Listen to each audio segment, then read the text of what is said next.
Good morning, नमस्कार। आज है 10 जुलाई 2021 और हिमाचल प्रदेश की आज की सबसे बड़ी खबरें हम आपके लिए लेकर आए हैं। हिमाचल आने वाले पर्यटकों को करना होगा कोविड प्रोटोकॉल का पालन, मुख्यमंत्री जयराम ठाकुर।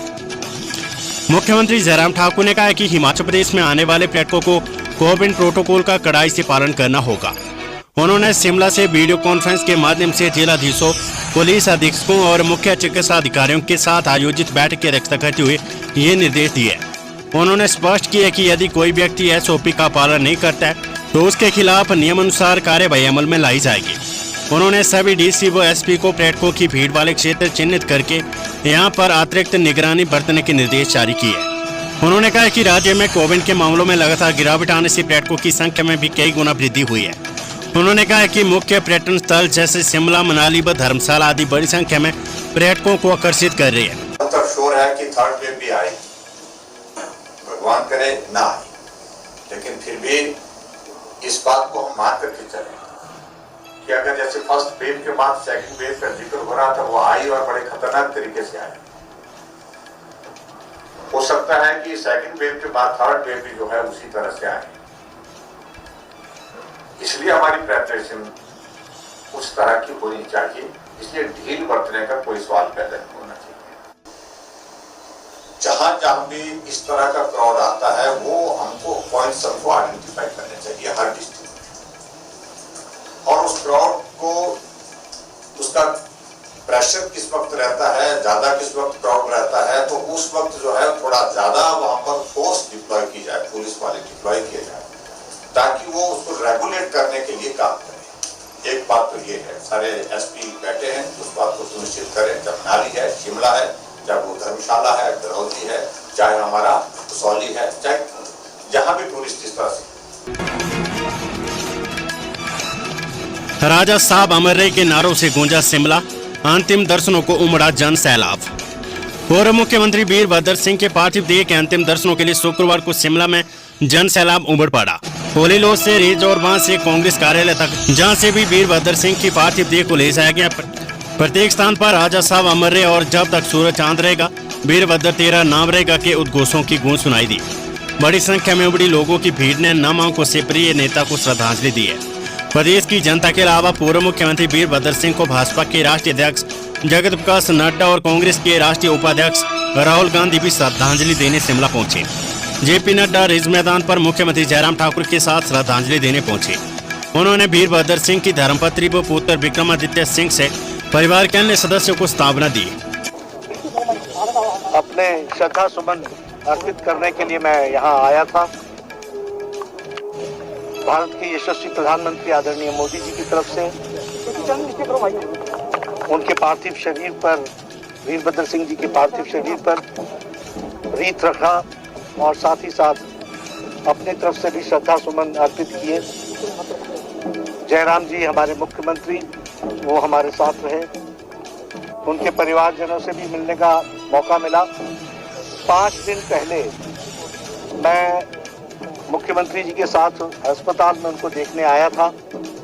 उस समय वो रिकवर कर रहे थे, लेकिन शायद ईश्वर ने कुछ और ही रचा था।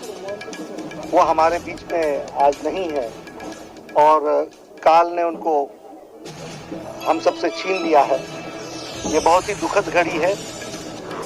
हमारी राजनीतिक विचार अलग अलग थे, लेकिन फिर भी उनके प्रति सम्मान और उनसे बहुत कुछ सीखने का मौका भी मुझे मिला। मैं ये कह सकता हूँ कि we agreed to disagree, but we respected each other's sentiments and feelings. मैं तो ये मानता हूँ कि प्रदेश की भी क्षति है और एक बड़ा नेता जिसने हिमाचल के लिए बहुत कुछ कंट्रीब्यूट किया वो हमारे बीच में नहीं है। और दूसरी बात कि व्यक्तिगत रूप में मेरे लिए भी क्षति है, क्योंकि जब वो चीफ मिनिस्टर थे तो मुझे विपक्ष का नेता बनने का यहाँ मौका मिला विधानसभा में, और बहुत कुछ उनसे सीखने का भी मौका मिला। He was my guide also and had mutual respect among both of us. तो आज मैं मानता हूँ कि एक ऐसी शख्सियत को हिमाचल प्रदेश ने खो दिया है जिससे हिमाचल प्रदेश लाभान्वित भी। इसके बाद वीरभद्र सिंह की पार्थिव देह को प्रदेश मुख्यालय राजीव भवन ले जाया गया। यहाँ पर कांग्रेस के पूर्व राष्ट्रीय अध्यक्ष राहुल गांधी ने वीरभद्र सिंह को अपने श्रद्धा सुमन अर्पित किए।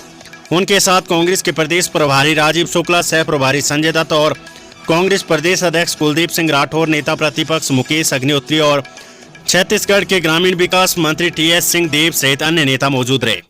कांग्रेस मुख्यालय राजीव भवन से बाहर आने के बाद राहुल गांधी वीरभद्र सिंह के पुत्र और विधायक विक्रमादित्य सिंह को हाथ पकड़कर उस वाहन तक ले गए जिसमें पार्थिव देह को रखा गया था।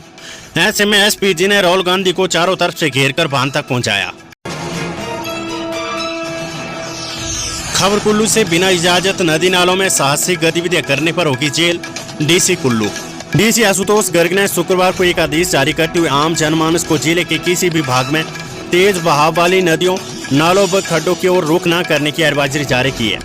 हालांकि आजीविका से जुड़ी साहसिक गतिविधियों की बाकायदा अनुमति प्रदान की गई है, लेकिन बिना अनुमति के इस प्रकार की गतिविधियां करने पर अथवा नदी नालों के तेज बहाव के समीप जाने पर हिमाचल प्रदेश पुलिस अधिनियम की धारा 115 के तहत 8 दिन की कैद अथवा 1000 से लेकर 5000 रुपये तक का जुर्माना या फिर दोनों सजा हो सकती है। डीसी को पुलिस अधीक्षक से प्राप्त रिपोर्ट के अनुसार जिले में भारी राज्यों से भारी संख्या में आ रहे सैलानी बंजोरा से, सोलंग नाला, भुंतर से, मणिकर्ण तथा बंजार तहसील की तीर्थ नदी के कुछ भागों में फोटो व सेल्फी लेने के लिए नदियों के समीप उतरी है। इसके अलावा कुछ होटल व रेस्तरां मालिकों ने भी नदियों के किनारों पर बाहर बैठने के स्थल तथा ओपन एयर कैफे स्थापित किए हैं, जो जलस्तर में अकस्मात वृद्धि की स्थिति में जान के लिए बड़ा खतरा बन सकती है।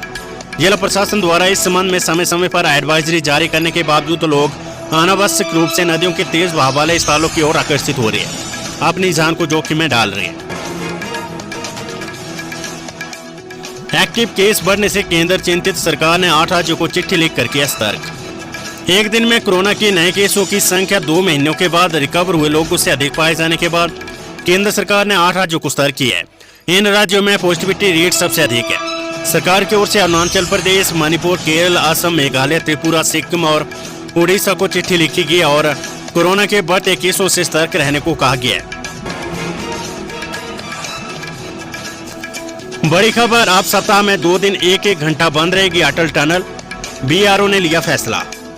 10,000 फीट से अधिक ऊंचाई पर बनी देश की महत्वाकांक्षी अटल टनल रोहतांग अब सोमवार और गुरुवार को ही सुबह 7 से 8 बजे तक 1-1 घंटे के लिए बंद रहेगी। टनल के रख रखाव के चलते इसे रोजाना 11 से 12 बजे तक 1 घंटे के लिए बंद रखा जाता है। हाँ, बीआरओ ने टनल से यातायात के बढ़ते दबाव और भारी संख्या में आ रहे सैलानियों को देखते हुए इसे सप्ताह में 2 दिन 1-1 घंटे के लिए बंद रखने का फैसला लिया है। गौरतलब है कि हिमाचल प्रदेश में कोरोना कर्फ्यू की बंदी से हटने के बाद भारी संख्या में सैलानी प्रदेश की वादियां निहारने के लिए पहुंच रहे हैं। ऐसे में अटल टनल से होकर भी यातायात का भारी दबाव हो रहा है, जाम की स्थिति बन रही है। दूसरी ओर रोजाना 1 घंटे सुरंग बंद रखने से जाम की समस्या और बढ़ जाती है। इसके चलते बीआरओ ने अटल टनल को रख रखाव के लिए रोजाना 1 घंटा बंद रखने की सप्ताह में सोमवार और गुरुवार को ही 1-1 घंटा बंद रखने का निर्णय लिया है। पुलिस अधीक्षक लाहौल स्पीति ने कहा है कि अब अटल टनल हफ्ते में 2 दिन बंद रहेगी। इस दौरान सुबह के समय 1-1 घंटे तक टनल होकर आवाजाही नहीं होगी।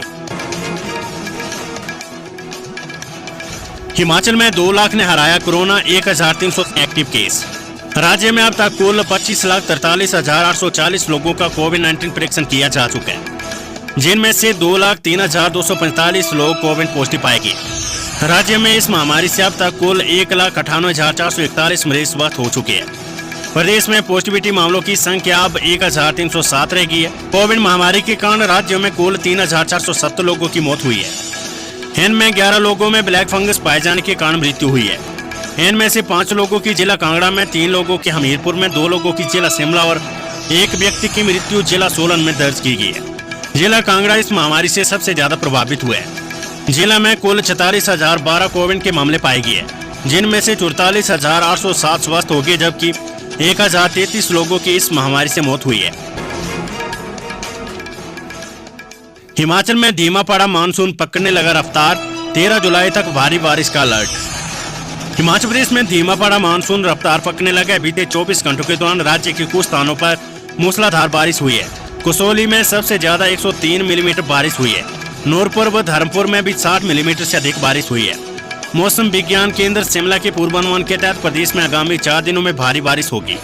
विभाग द्वारा 13 जुलाई तक भारी बारिश होने का अलर्ट जारी किया गया है। 14 व 15 जुलाई को भी अनेक स्थानों पर बारिश होने की संभावना जताई जा रही है। प्रदेश के अधिकांश क्षेत्रों में शुक्रवार को दिन के समय मौसम साफ रहा। चटक धूप खिलने से दिन के समय लोगों को प्रचंड गर्मी का सामना भी करना पड़ा। बारिश होने से न्यूनतम तापमान में कुछ हद तक गिरावट आई है। न्यूनतम तापमान के साथ ही अधिकतम तापमान में भी गिरावट आई है। अधिकतम तापमान में से 1 से 3 डिग्री तक गिरावट आई है, मगर दिन के समय लोगों को भीषण गर्मी की मार झेलनी पड़ रही है। प्रदेश के मैदानी इलाकों के साथ पहाड़ों पर भी लोगों को प्रचंड गर्मी की मार झेलनी पड़ रही है। ऊना का तापमान अभी भी 40 डिग्री चल रहा है। मौसम विभाग के पूर्वानुमान के तहत प्रदेश में 13 जुलाई तक भारी बारिश होगी। 15 जुलाई को शिमला मुख्यालय का घेराव करेंगे एचआरटीसी पेंशनर, मंडी में बनाई रणनीति। शुक्रवार को एचआरटीसी पेंशनर द्वारा अपनी मांगों को लेकर बैठक का आयोजन किया गया। बैठक की अध्यक्षता एचआरटीसी पेंशनर अध्यक्ष ब्रिजलाल धीमान ने की। इस दौरान उन्होंने कहा कि एचआरटीसी पेंशनरों को समय समय पर पेंशन और अन्य भत्तों का भुगतान नहीं हो रहा है। उन्होंने कहा कि मुख्यमंत्री ने एचआरटीसी को 259 करोड़ रुपए की बचत देने की घोषणा की थी, लेकिन अभी तक उन्हें एचआरटीसी विभाग की तरफ से कुछ भी भुगतान नहीं किया गया। उन्होंने कहा कि एचआरटीसी पेंशनर अपनी मांगों को लेकर 15 तारीख को शिमला मुख्यालय का घेराव करेंगे। खबर वैक्सीनेशन से जुड़ी हुई। हिमाचल में अभी 18 से 44 साल के लोगों को नहीं लगेगी वैक्सीन। हिमाचल प्रदेश में 18 से 44 आयु वर्ग के लोगों को कोरोना वैक्सीन लगाने के लिए अभी इंतजार करना होगा। केंद्र से वैक्सीन की सप्लाई कम आने से अभी इस आयु वर्ग के लोगों को 14 जुलाई तक वैक्सीन नहीं लगाई जाएगी। प्रदेश सरकार ने इससे पहले इस वर्ग को 9 जुलाई तक वैक्सीन न लगाने का फैसला लिया था। अब इसे बढ़ा दिया गया। अभी 45 साल से अधिक आयु वर्ग के लोगों को वैक्सीन लगती रहेगी। हिमाचल में 18 से 44 आयु वर्ग के 31 लाख लोग हैं। करीब 8 लाख लोगों को ये वैक्सीन लग चुकी है। अन्य अपनी बारी का इंतजार कर रही है। स्वास्थ्य विभाग के पास करीब 3.5 लाख के करीब वैक्सीन की डोज है। अगर 18 से 44 साल तक के लोगों को वैक्सीन लगाई जाती है तो 2 दिन में ये स्टॉक खत्म हो जाएगा, क्योंकि 18 से 44 साल लोगों का बड़ा वर्ग है। पहले भी जब एक सप्ताह में इस वर्ग के लोगों को वैक्सीन लगाई गई थी तो टारगेट से ज्यादा लोग वैक्सीन लगाने पहुंचे थे। ऐसे में सरकार 45 साल से ऊपर के लोगों को वैक्सीन लगाने के बाद इस वर्ग को वैक्सीन लगाएगी। स्वास्थ्य सचिव अमिताभ अवस्थी ने बताया कि 18 से 44 आयु वर्ग के लोगों को अभी वैक्सीन नहीं लगेगी। इसके बाद ही इस आयु वर्ग के लोगों के लिए वैक्सीन लगाने की तिथि निर्धारित होगी। पर्यटन स्थलों पर भीड़ उमड़ती रही तो कोरोना की तीसरी लहर होगी खतरनाक। कोरोना के मामले कम होने पर बंदिशों में दी जा रही छूट से हिमाचल प्रदेश में फिर से कोरोना फैलने की आशंका जताई जा रही है। स्वास्थ्य विभाग ने सरकार को इस बारे में अवगत कराया है। हिमाचल के पर्यटक स्थलों में जिस तरह से सैलानियों और स्थानीय लोगों की भीड़ उमड़ रही है, उससे ये लग रहा है कि अक्टूबर महीने से पहले तीसरी लहर आने की आशंका है। केंद्रीय स्वास्थ्य मंत्रालय ने अलर्ट किया कि उत्तराखंड, केरल, गोवा, तमिलनाडु, गुजरात के साथ साथ हिमाचल के पर्यटक स्थलों में भी कोविड नियमों का पालन न करते हुए भीड़ उमड़ना खतरनाक हो सकता है। कोरोना को लेकर पहली लहर शांत होने के बाद जनवरी महीने में बंदिशों में छूट दी गई। शादी और अन्य समारोह होने से लोगों का हुजूम बढ़ा।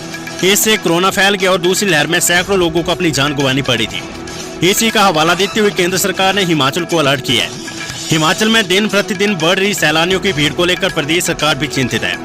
भीड़ पर अंकुश लगाने के लिए अधिकारियों से सुझाव मांगे जा रहे हैं। प्रदेश सरकार सैलानियों को रोकना भी नहीं चाहती है। ये इसलिए क्योंकि पर्यटन कारोबार से लाखों लोग जुड़े हैं। हाल ही में कैबिनेट की बैठक में अधिकारियों ने बाहरी राज्यों से आ रहे लोगों के लिए कुछ बंदिशें लगाने का प्रस्ताव रखा था। इसमें कहा गया कि अगर पर्यटन स्थलों में यूं ही लोग की भीड़ उमड़ती रही और बिना मास्क और सोशल डिस्टेंस का पालन नहीं किया गया तो संभावित तीसरी लहर खतरनाक हो सकती है। हिमाचल के 5 नगर निगमों को 21.90 करोड़ रुपए की ग्रांट जारी। हिमाचल प्रदेश के 5 नगर निगमों को 15वें वित्त आयोग की अनुदान राशि जारी हो गई है। टाइट ग्रांट के रूप में मिले इस बजट को निगम पेयजल योजनाओं के संरक्षण और संवर्धन के साथ साथ बेस्ट मैनेजमेंट पर खर्च करेंगे। शहरी विकास विभाग ने इसे लेकर निर्देश जारी कर दिए हैं। जानकारी के अनुसार शहरी विकास विभाग ने प्रदेश में 5 नगर निगमों को कुल 21,90,59,178 रुपए की ग्रांट जारी की है। शहरी विकास विभाग के निदेशक मनमोहन शर्मा ने ग्रांट जारी होने की पुष्टि की है। उन्होंने बताया कि ये फंड 15वें वेतन आयोग के निर्देश अनुसार मुख्य तौर पर 2 पैरामीटर पर खर्च होगा। इसमें वर्षा जल संग्रहण समेत पेयजल योजनाएं शामिल है। वहीं सॉलिड वेस्ट मैनेजमेंट पर भी ये धनराशि खर्च होगी। हिमाचल फिर शर्मसार, मकान मालिक बना हैवान, 11 साल की मासूम के साथ कर डाली हैवानियत। खबरें शिमला से। शिमला जिले के तहत बालूगंज थाना क्षेत्र में एक 11 साल की मासूम के साथ दुराचार करने का मामला सामने आया है। हैरानी की बात यह है कि इस मासूम के साथ उसके ही 59 वर्षीय मकान मालिक ने दुराचार किया है। पुलिस ने मामले में त्वरित कार्रवाई करते हुए आरोपी को गिरफ्तार कर लिया। एसपी शिमला मोहित चावला ने कहा कि मामला पुलिस के ध्यान में आया। इस मामले में आरोपी को गिरफ्तार कर लिया गया और जल्द ही आरोपी को कोर्ट में पेश किया जाएगा। पुलिस बच्चों की सुरक्षा के लिए वचनबद्ध है। लोगों को ये निर्देश दिए जाते हैं कि अगर किसी के पड़ोस या कहीं पर भी इस तरह का कोई मामला सामने आता है तो पुलिस को तुरंत सूचना दे, ताकि पुलिस ऐसे मामलों पर तुरंत कार्रवाई कर सके। और अब आज की कोरोना वायरस अपडेट। हिमाचल में 2 और कोरोना संक्रमितों की मौत, 186 नए कोरोना पॉजिटिव मामले। हिमाचल प्रदेश में शुक्रवार को 2 और कोरोना पॉजिटिव मरीजों की मौत होगी। मंडी और चंबा में एक संक्रमित ने दम तोड़ा। उत्तर प्रदेश में 186 नए मामले सामने आए। मंडी जिले में 37, सोलन 35, चंबा 36, कांगड़ा 21, बिलासपुर 18, शिमला 14, हमीरपुर 8, कुल्लू 8, ऊना 7, किन्नौर में 3 नए मामले सामने आए। बीते 24 घंटों के दौरान प्रदेश में 127 मरीज ठीक हुए। आप प्रदेश में कुल कोरोना संक्रमितों का आंकड़ा 2,03,425 पहुंच गया है। इनमें से अब तक 1,98,570 संक्रमित ठीक हो चुके हैं। सक्रिय कोरोना मामले 1,359 है। प्रदेश में अब तक 3,471 संक्रमितों की मौत हुई है।